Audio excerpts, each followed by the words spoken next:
well, thank you. So with that, I'd like to call to order the Transportation Planning Committee for August 19, 2020. And with that, Ms. Kelly, can you do introductions to our members that are out there? Yes, so I'm just going to read your name. If you could please say that you are here and what jurisdiction that you're calling in from. First, we have Ms. Ana Olivares. Good morning, everyone. This is Ana Olivares, Pima County Transportation. Okay, next we have Ms. Diana Alarcon.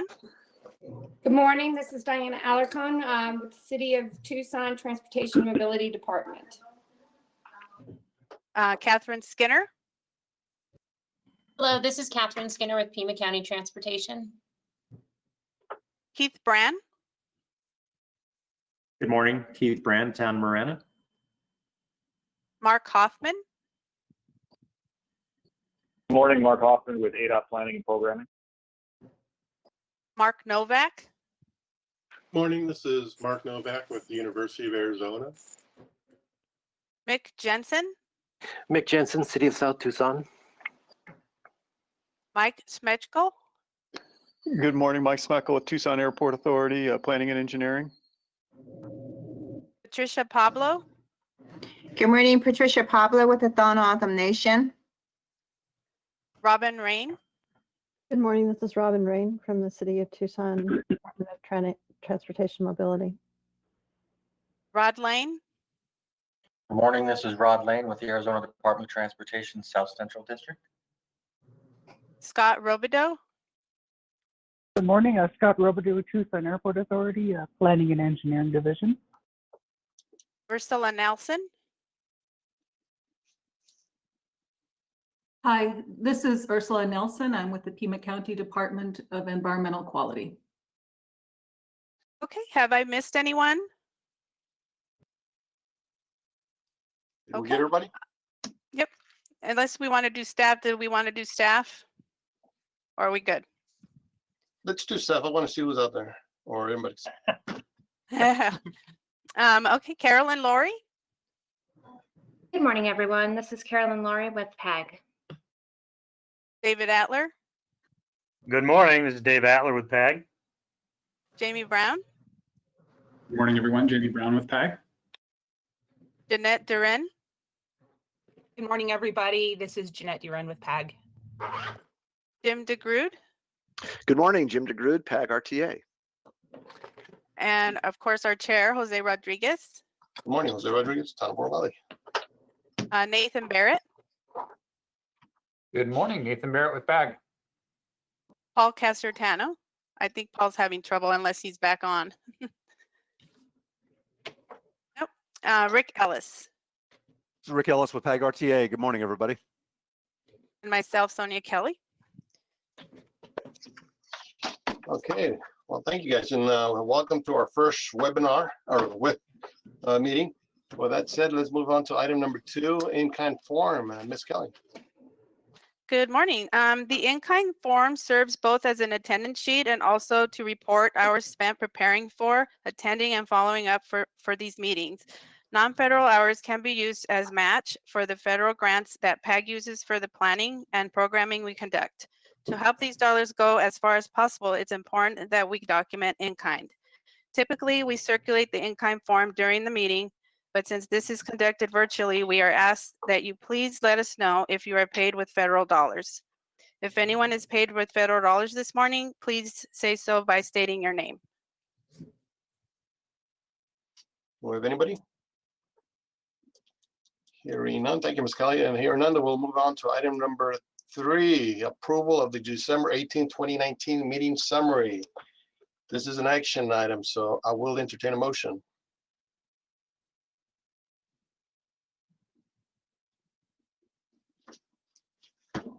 So moved by Diana.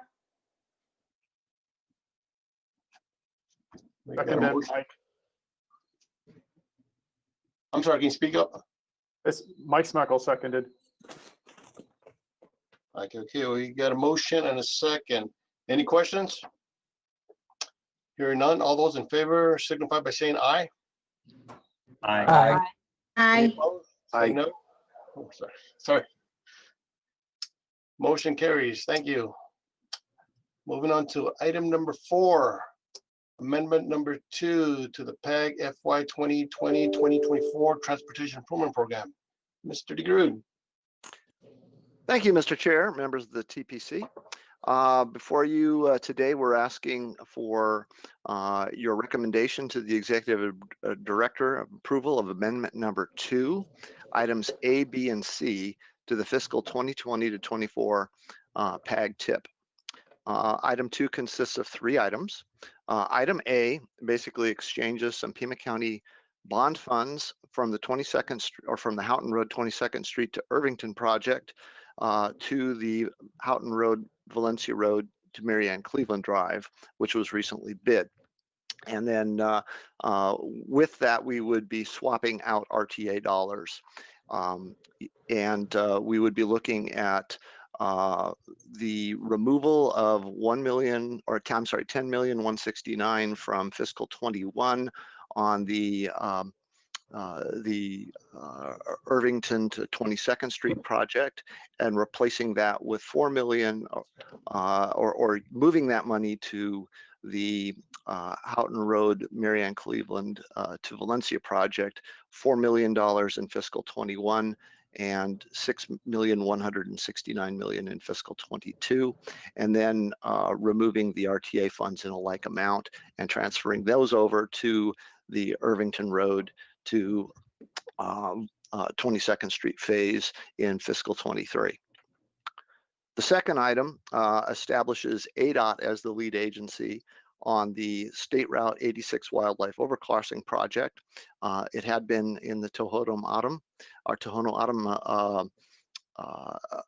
they had been identified as the lead agency on it previously. This is at the request of the nation.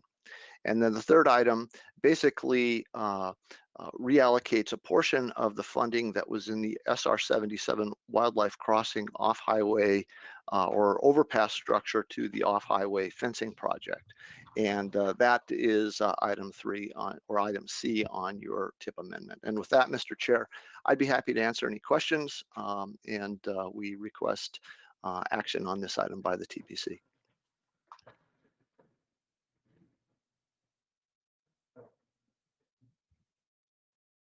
Sorry, forgot to push the button. Any questions for Mr. DeGrood? Okay, hearing none, this is an action item, so I will entertain a motion.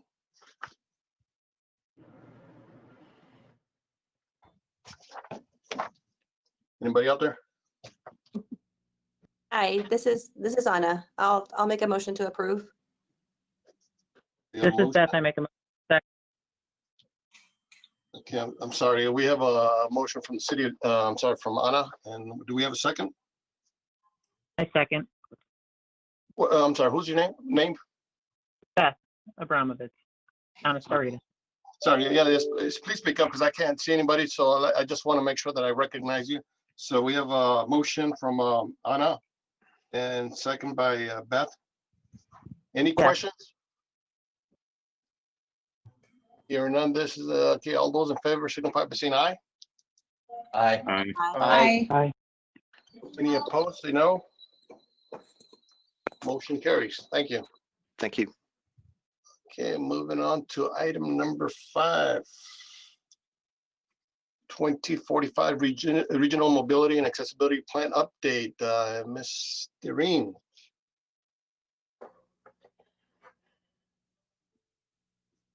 Good morning, Mr. Chair, members of the TPC. Let me make sure I can advance my slides here. Okay.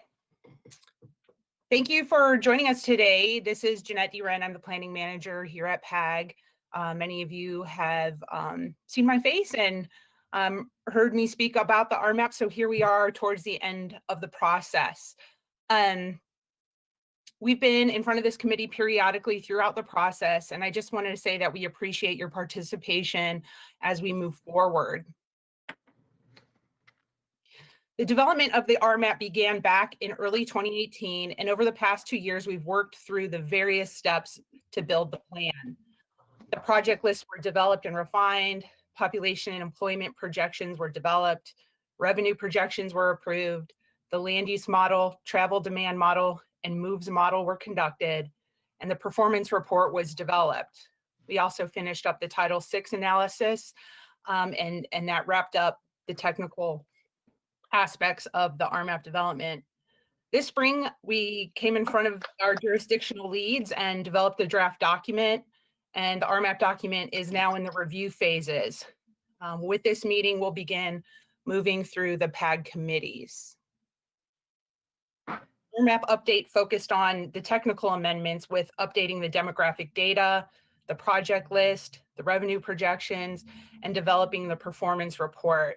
As you may recall, that the 2016 RMAP was the first long-range plan that included performance measures. Thus, this update included a report on how the region is trending in those performance areas. The financial plan was also refined to account for the change in timeframe between the 2016 plan and this update. The 2016 plan had a 30-year planning horizon, and this update has a 25-year horizon. This plan based fiscal constraint on an estimated $15.1 billion revenue projection. The methodology for estimating different revenue sources was updated, and actual revenues were included. This ensured the best possible revenue projections. The RMAP update included refining project cost estimates, some of which was done by our jurisdictional sponsors, many of you at the meeting today, as well as through the RMAP Project Explorer. The RTA project cost estimates were also refined in conjunction with our consultant team at HDR. So as you may recall, those were incorporated in December. ADOT updated their project cost estimates, and completed projects were removed from the plan. As we discussed in earlier meetings, funds allocated under the programs category were redistributed into larger flexible projects in the capacity and maintenance and modernization categories. Comments from our jurisdictional partners and updates from the transit plan were also folded into the document. The RMAP update was successful in reaching fiscal constraint at that $15.1 billion projection. From the 2016 plan, 19 projects were completed, accounting for $540 million. The RMAP update includes 193 projects, and 129 projects are on the reserve list. An informal public comment period has just wrapped up. Thank you to everyone who submitted comments. Today, we're looking for a motion to approve the RMAP update and open the 30-day public comment period, which will take place from August 24th, leading up to the regional council meeting. So our comment period will close on September 23rd. With that, Mr. Chairman, I'm happy to answer any questions. Thank you, Ms. Doreen. Are there any questions for Ms. Doreen?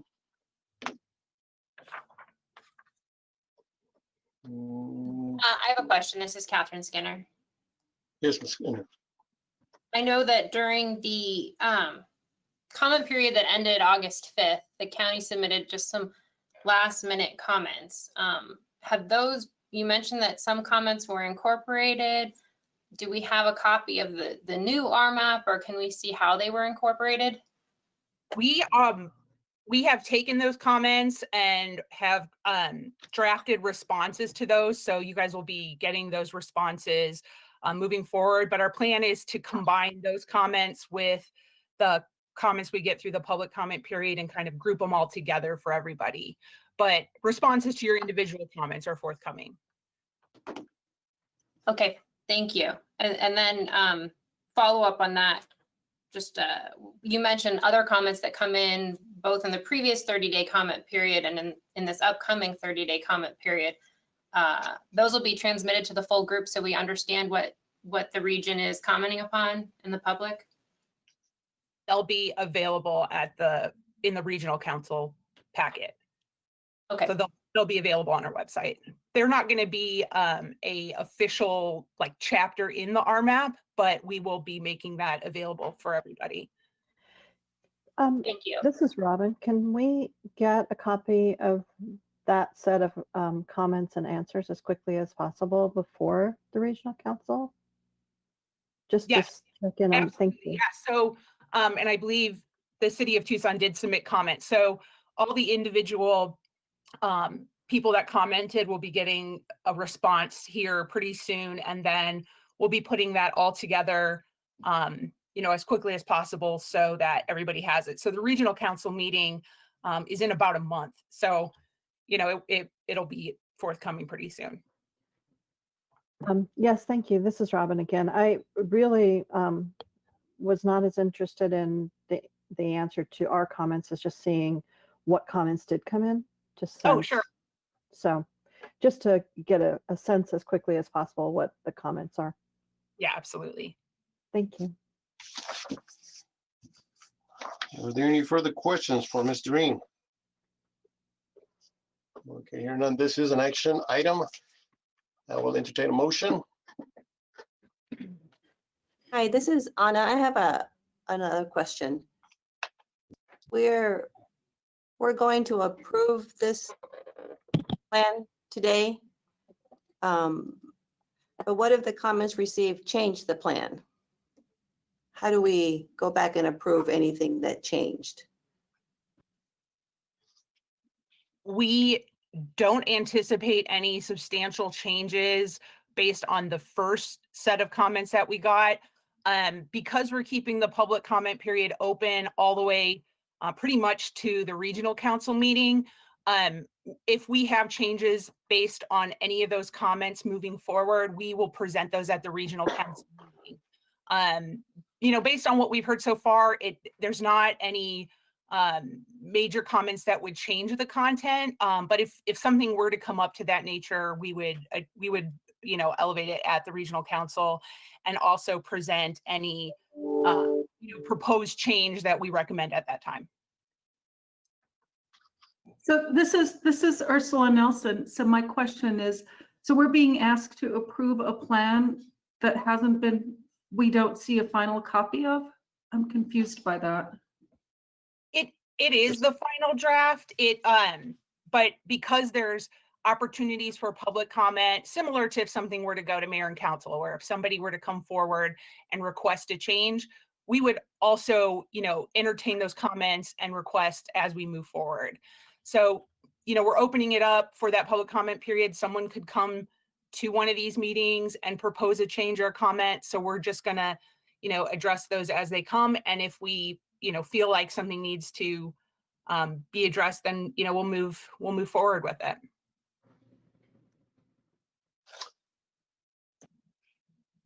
Any other questions?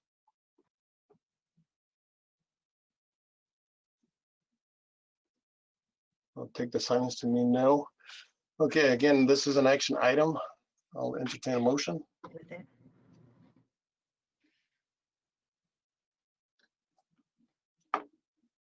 This is Anna again. So if an action is needed, my thought is the motion we make is that we approve this tentative draft until the final comment period is completed. And then we'll just let regional council, I guess, approve the final. That is correct. I get the action item at hand right now is that the TPC recommends to the executive director approval of the PAG 2045 update and PAG opens a 30-day public comment period. So there's opportunities, I guess, for any changes if the public comes back with any major comments. Is that correct, Mr. Ring? That's correct, Mr. Chair.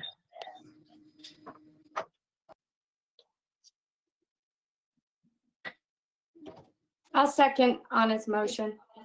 This is Diana. So going back, Anna, did you make a move to approve the action item? So yeah, so my motion is I make a motion to approve the draft plan pending final comments from the public. Okay, so we have a motion from Anna and a second. Mr. Chair? Yes. I'm sorry, but can we also include in the motion to open the 30-day public comment period as well? I believe that's the action item at hand. It's The TPC was going to recommend to Executive Director its approval of the PAG 2245 update, and that PAG opens a 30-day public comment period.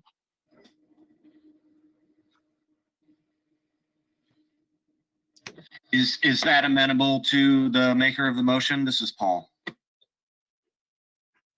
Yeah, I'm fine with making the motion to open the 30-day public period. But if that's the case, I guess I don't want to make a motion that we are recommending approval of the PAG 25 update since it's not really complete yet.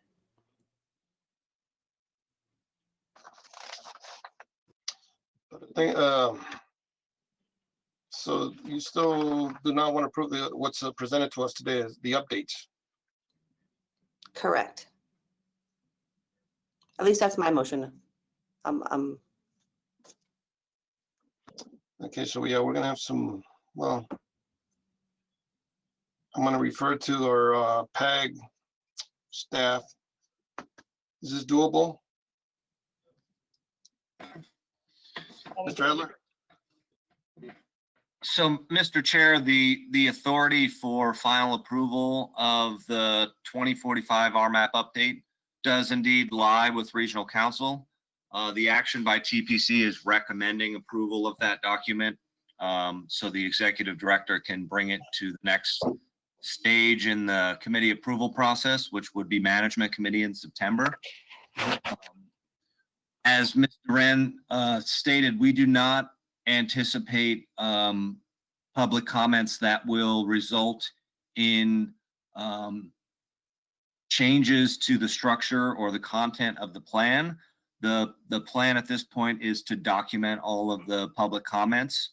As you all have heard, we will be starting the next round of this in the not too distant future.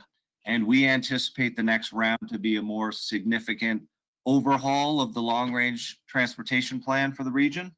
So at that point in time, we will look at what the public input and the jurisdictional input from the previous plan was and see how that may apply to the development of the next long-range plan or RMAP.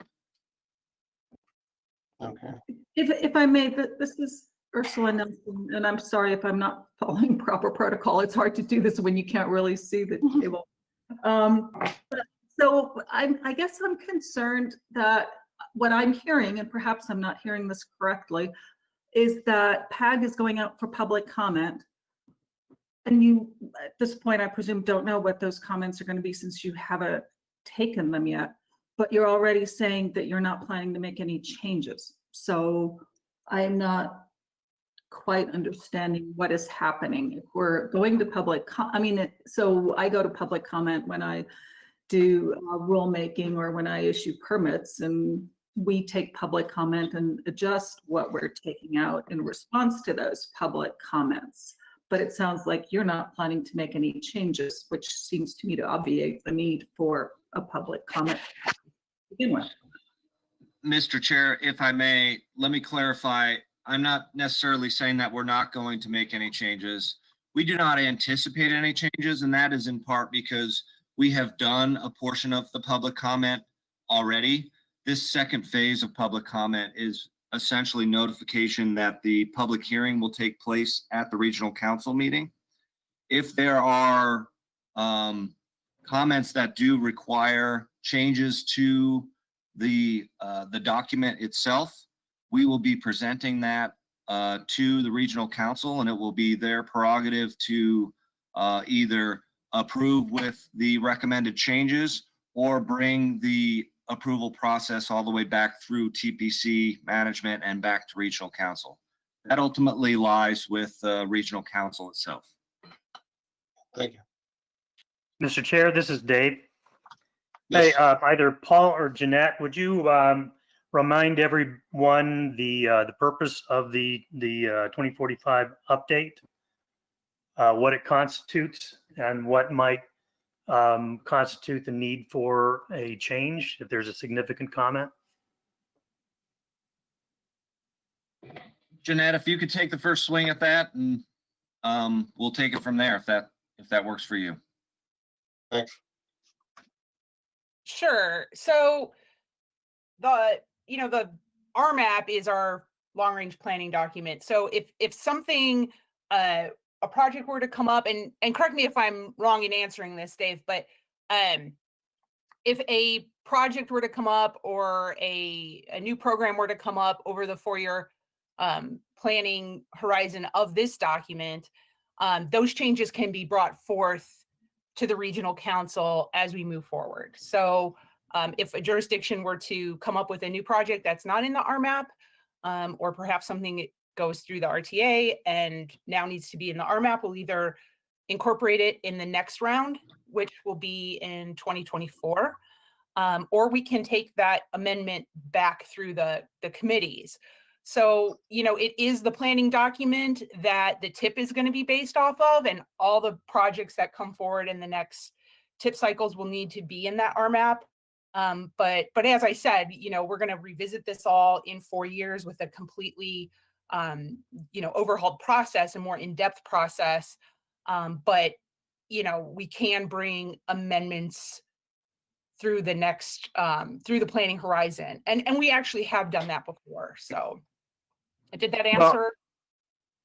Well, not exactly. So this is an update. This isn't the full long range plan. This is just an update of the plan that was approved by regional council in 2016. No new projects will be accepted. So we may get some comments that ask for new projects, but the project process for modeling of air quality in Title VI closed in what was that, October last year? So that's been closed for almost a year. So what would constitute a comment that would be significant enough that would compel us to make changes to this plan based on the fact that it is an update? And that's been the purpose and the description for 2.5 years now. Correct. Yeah. So this was more of a technical amendment in terms of updating the project list and the demographics, which is really the meat of it, the project list specifically. And that's what we use to do the TDM model and the MOVES model, the air quality model. So we don't anticipate a comment coming in where somebody wants to remove a project or add a project. We won't be changing the project list. We approved that with our jurisdiction partners and moving into the modeling. So if somebody were to come forth with a change, we've gotten comments where, hey, this isn't the right way to word this. So there might be a comment in there where we change the wording of something, or somebody has a sentiment that they want to share with us. So we want to include that so it goes forward to regional council so they see, what the public is saying. But we do not, we're not going to be changing the project list since, that's already been approved along with the other technical elements of the plan. Okay, thank you, Ms. Green. All right. Paul, you were going to add anything? No, I think we've got it. As you all know, we are in the process of contemplating what RTA Next will look like.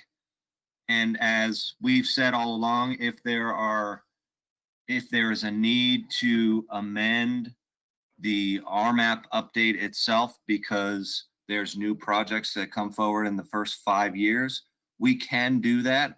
But if there are new projects introduced that are not currently referenced in the RMAP in the first 5 years, we can handle those with the 2024 development of the RMAP itself. So I want to make sure that's clear. And then just as a reminder, Mr. Chair, we do have a motion and a second on the table.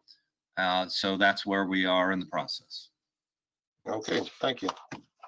So we have a motion and a second on the floor. Any other questions or discussions?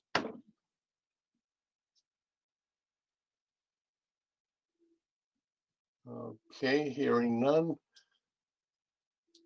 Anybody out there? Okay. All those in favor signify by saying aye. Aye. Aye. Aye. Any opposed say no. Motion carries. Okay, thank you guys. All right. Moving on to item number 6. Sorry, I missed stuff in here. Moving on to item number 6. FY 2022-2026 Transportation Improvement Program, TIP development process. Mr. Brown. Yes, thank you, Mr. Chair and members of the committee. We appreciate the opportunity to provide some information about the development of the fiscal year 2022 to 2026 Transportation Improvement Program. In your meeting packet, there's a memo from Carolyn Laurie, Planning Coordinator for PAG, that describes the TIP development process, and I'm going to cover some of that information with you today. So, as a reminder, the Transportation Improvement Program, or TIP, is a schedule of transportation project funding for the next 5 years. It's a budget document, not a project management document, and it's it's federally required.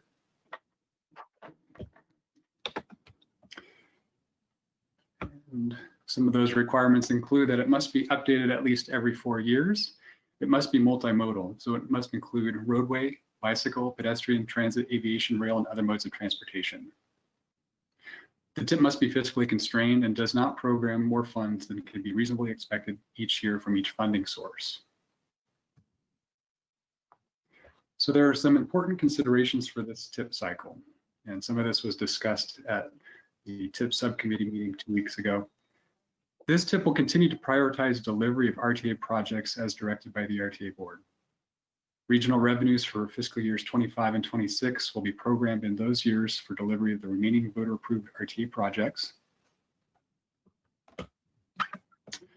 Currently, the only funding sources available for fiscal years 2022 through 2026 new programming will be for FTA 5307 and 5339 programs, and for SDBG Flex that's made available by FTA, so it's transit-only funding. The PAG RTA Transit Working Group will develop a recommended list of projects to program for TPC consideration. And the point of contact for TIP questions is Carolyn Laurie, PAG Planning Coordinator. On your screen, there's an anticipated schedule of key milestones. This slide covers 2020. So 2 weeks ago, we had the TIP subcommittee meeting where the revenue projections for FY 22 through 2026 were adopted. Last week, as part of the TPC packet, we distributed the TIP development process memo. In mid-September, we would like to hold individual member agency staff meetings to review the status of existing projects. In early October, we're aiming for October 6th. We'd like to convene a TIP subcommittee meeting to review the draft project lists, except of course for the Transit Working Group recommendation, as well as the ADOT list. ADOT's development cycle is on a different calendar than ours, and so we'll be reviewing that ADOT list separately unless something changes. And by the way, for this October meeting, we had heard during the last TIPS development cycle that this October meeting with the TIP subcommittee was an important one to include the next time. So that's this time. So we made sure to include an October meeting for the TIP subcommittee to meet. And we also heard that 2 weeks ago during the TIP subcommittee meeting. So in November, we anticipate that the Transit Working Group will submit its recommended project list. And in December, TPC will review the draft project list, except for the ADOT project list. And so in 2021, we will hold a special TPC meeting in January. That's a typical time when TPC meets. That will be to review the ADOT project list. In March, we anticipate that the Management Committee and Regional Council will have the opportunity to review the full draft project list. And then we can conduct the TIP open houses at the very end of the month of March. In April, we will request final review of the full TIP, the document with all the narrative as well as the project list by TPC. And then we will initiate a 30-day public comment period.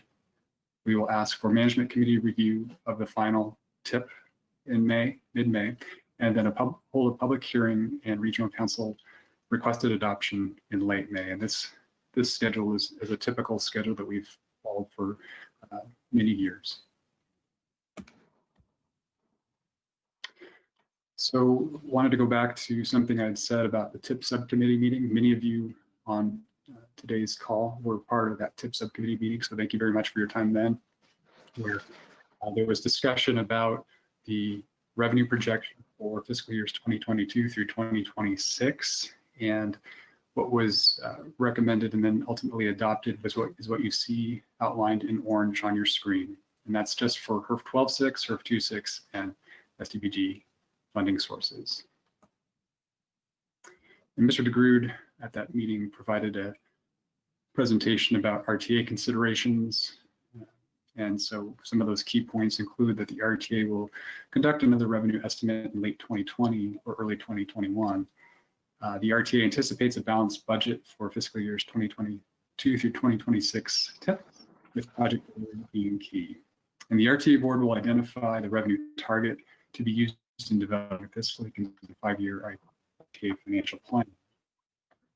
So we want to thank TPC members in advance for your involvement in the TIP development process over the coming months. And there are several staff members who are available to help answer any questions that may arise. That concludes my report, Mr. Chair and members of the committee.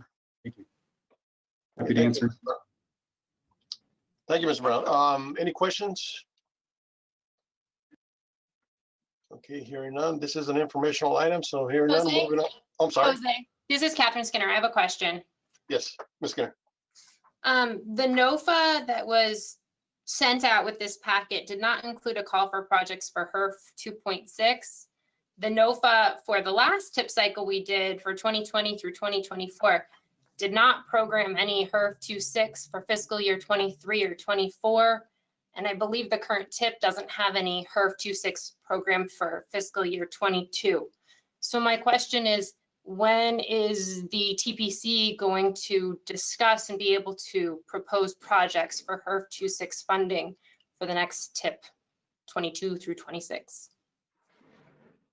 Thank you, Ms. Skinner. Mr. Chair, members of the committee, I may ask for Mr. DeGrood and others to jump in on this one, but I would say that's part of the purpose of the meetings we'd like to hold in September.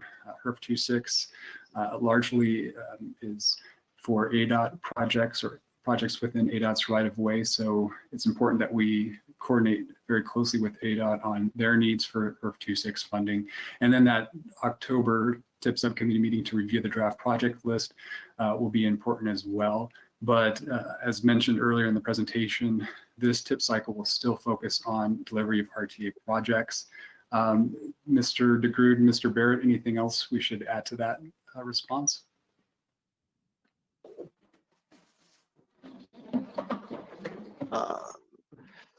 Mr. Brown, Ms. Skinner, I think that's probably a pretty good response that Jamie just gave. At this point in time, we know we would need to coordinate with ADOT on that, and it would need to also reflect it or be reflective in the ADOT STIP.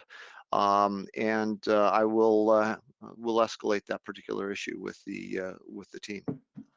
I think an appropriate time to be discussing it would be in September and in October.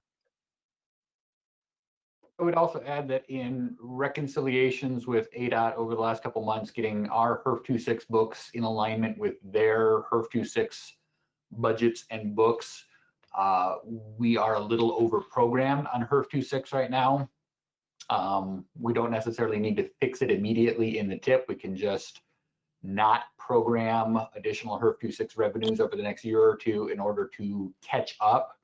So I do not, personally, I do not anticipate there being available HERF 2.6 funds in the near future in order for that over program to get back to equilibrium.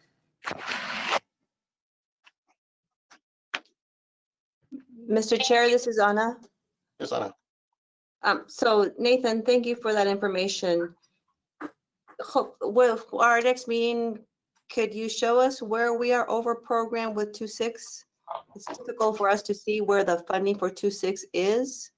And I understand it's on state projects, but it is the jurisdictional's funding to utilize in conjunction with the ADA project. So it would be good to see where the 2.6 is.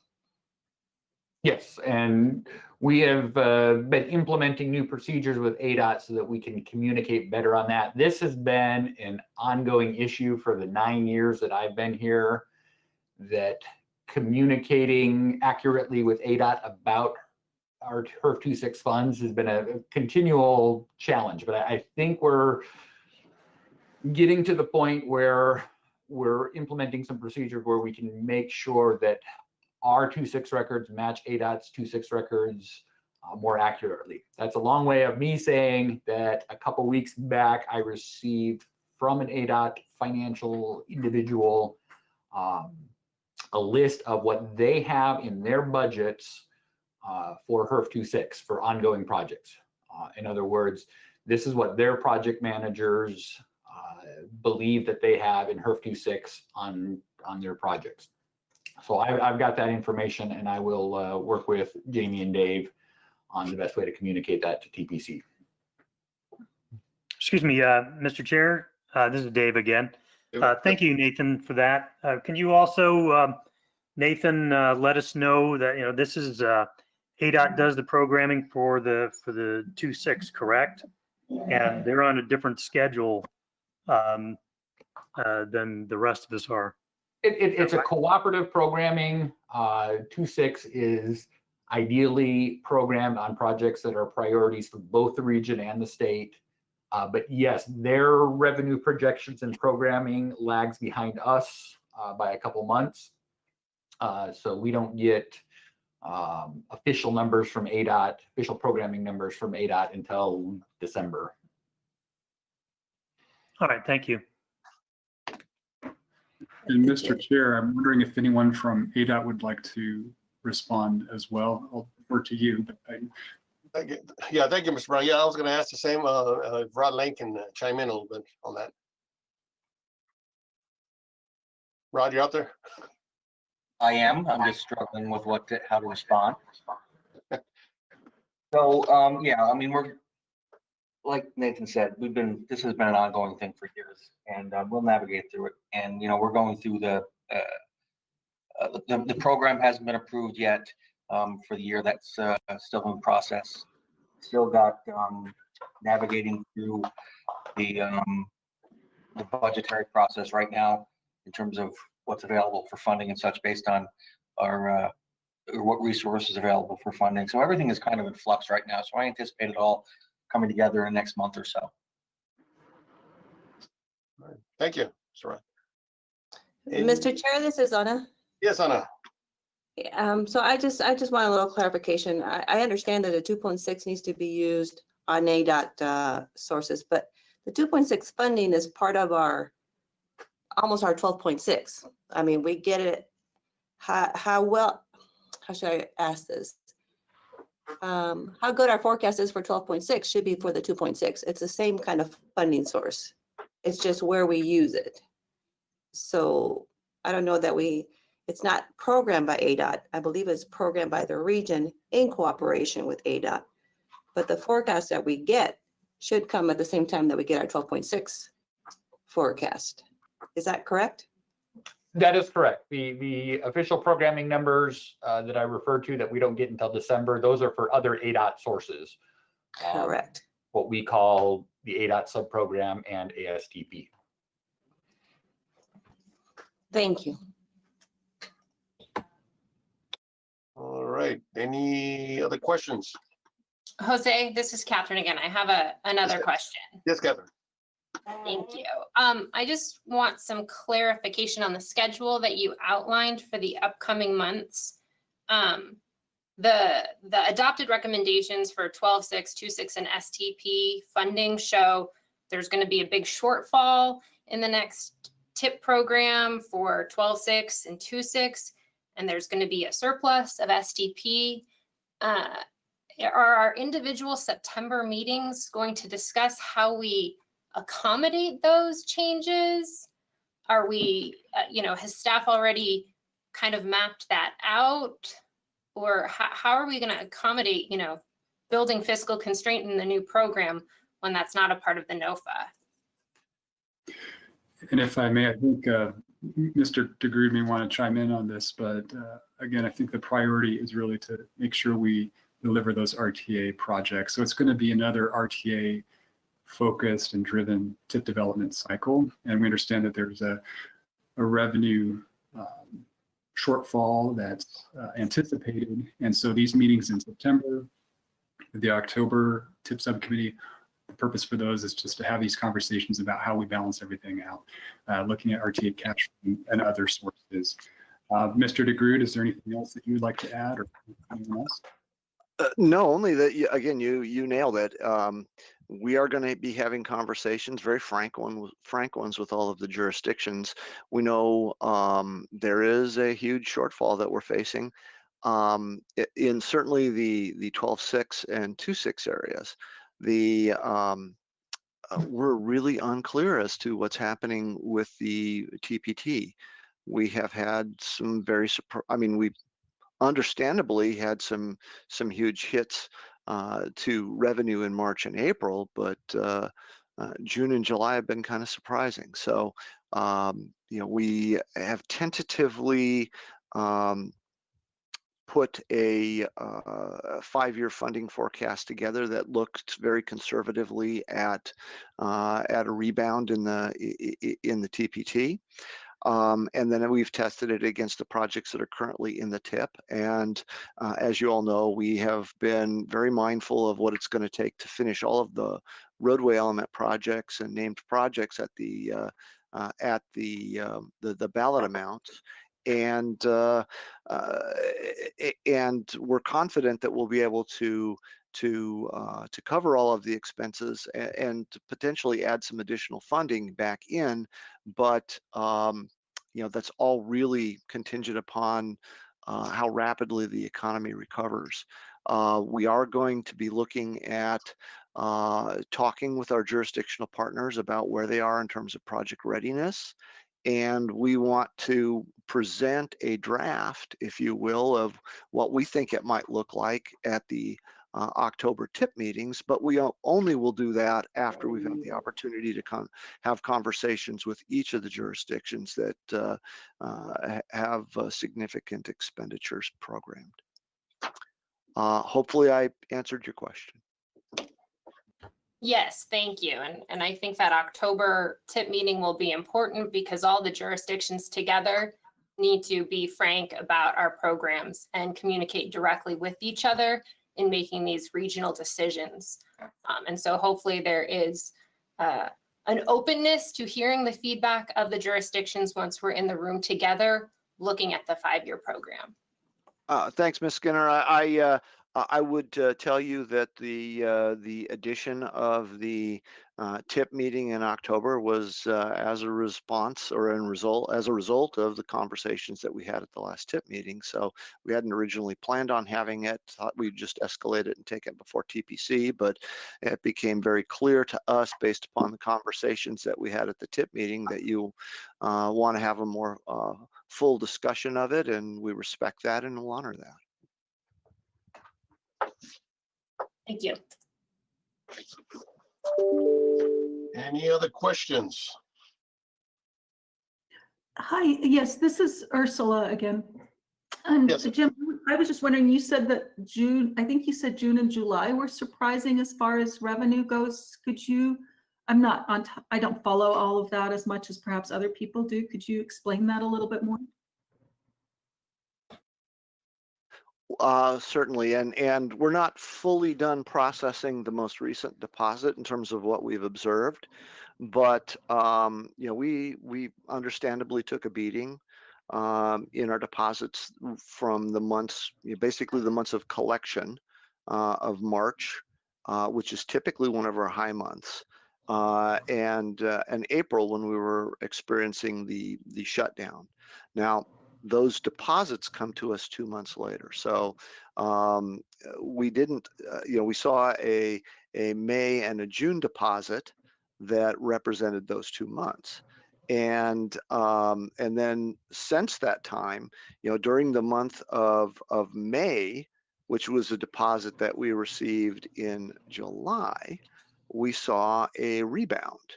And we actually saw growth over the prior year of 4.3%.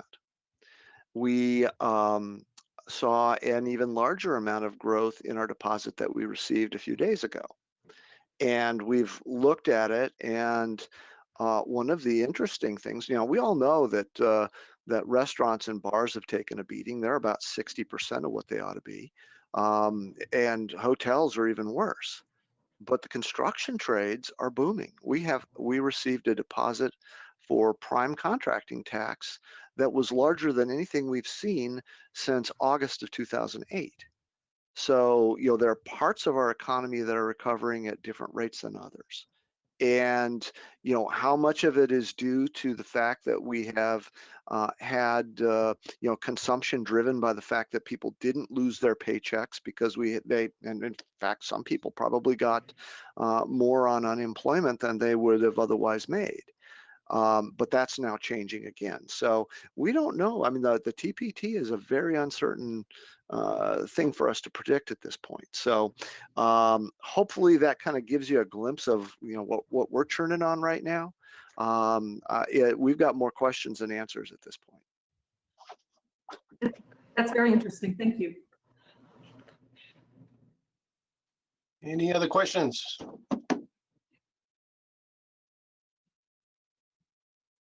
All right, hearing none, moving on to item number 7. PAG standard specifications and details. Mr. Ellis. Morning, Mr. Chair, members of the committee. It's good to be back with you again. As a follow-up and similar to what I had presented back in December when we provided an update to the specification at that time, we've been working closely with the industry and jurisdictional partners, and the providing plants had brought to the attention of the Arizona Transportation Builders, that's the organization that has been facilitating all this, that they were having difficulties producing some of the chips used in our chip seal products, to the point that it was now affecting overall production levels. So similar to last time, members from industry, members from the suppliers, and the jurisdictional technical experts got together to evaluate, discuss, revise, and essentially come up with what the replacement specification would be, incorporating the revised sizing on the different chip products. So that's essentially gone through all of its reviews with the jurisdictions, with the technical members.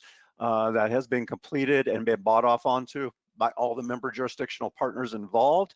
And we now wanted to come share that with you. Very quick summary to let you know that that has been completed and will be ready to be posted here shortly. With that, Mr. Chair, that's the end of my very brief presentation. Okay, thank you, Mr. Ellis. Any questions? Okay, hearing none. Moving on to item number 8, Highway User Revenue Fund Revenues Report. Mr. Barrett. Okay. Thank you very much. I'm going to share my screen here. It's basically going to just be the tables and whatnot that are in your packet, but I want to review those with the committee. Let's start with the bottom line here. Let me back up a little bit. What we're looking at is an aggregate view of HERF distributions to the region. That includes direct HERF distributions to all of the cities and towns, to Pima County. Pima County also gets a distribution from the VLT that can only be used for transportation purposes, so we track that as well as 12.6 and 2.6. And we add that up and we can take a look at the aggregate total of HERF distributions to the region. As you can see, we came in under what we had projected at the beginning of the fiscal year. The quote unquote good news is it was very comparable to 2019, but as you'll see here, that doesn't tell the whole story. One oddity that you'll see here that I'll just explain very quickly, you'll notice that South Tucson made out like a bandit in fiscal year 2020, 40% more than what they earned in 2019.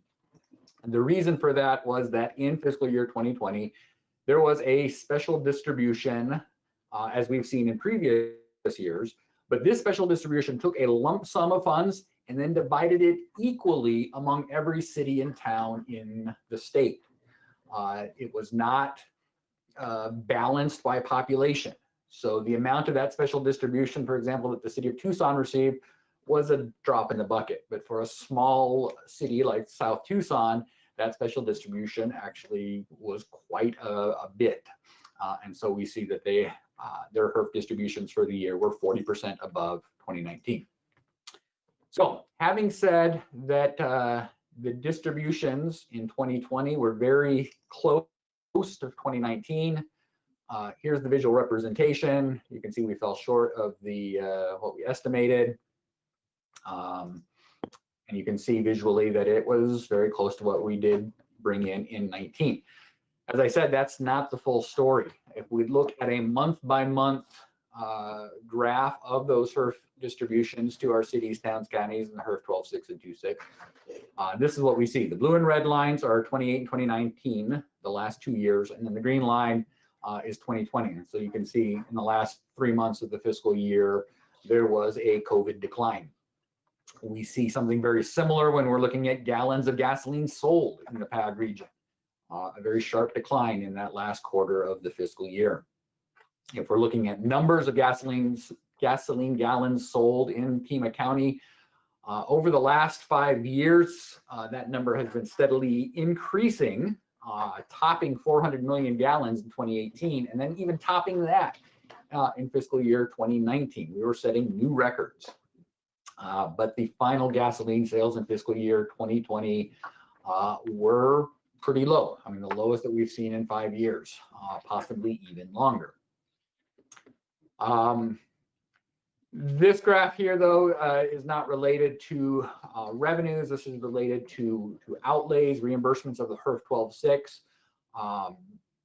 And this just represents what our HERF 12.6 account balance is.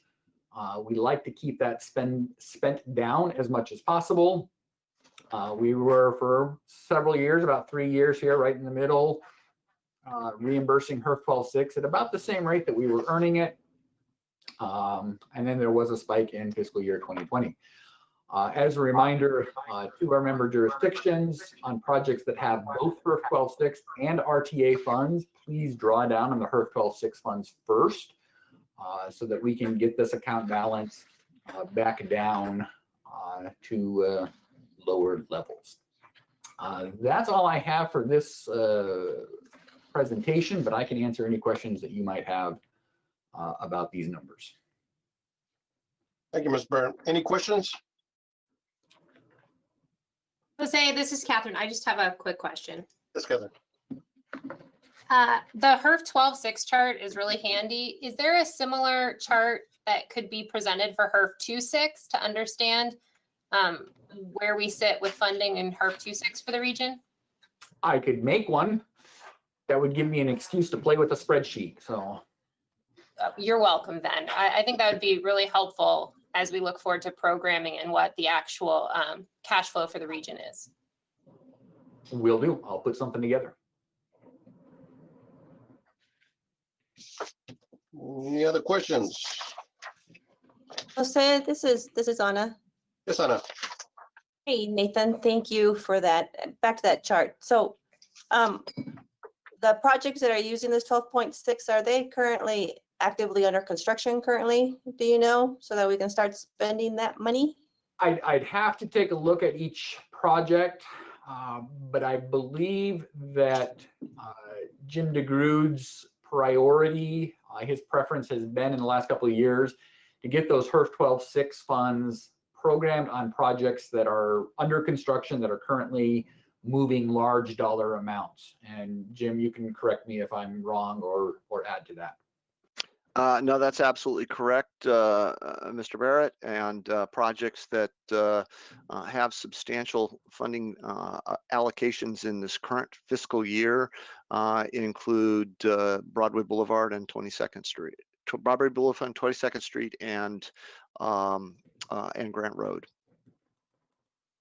And all of those are either poised to spend money or are currently spending money on construction, and probably even more importantly, right of way. Thank you, Jim. Thank you. Any other questions?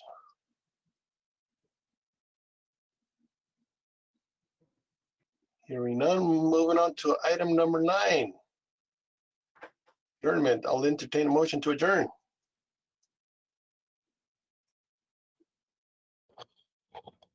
Make a motion. This is Beth.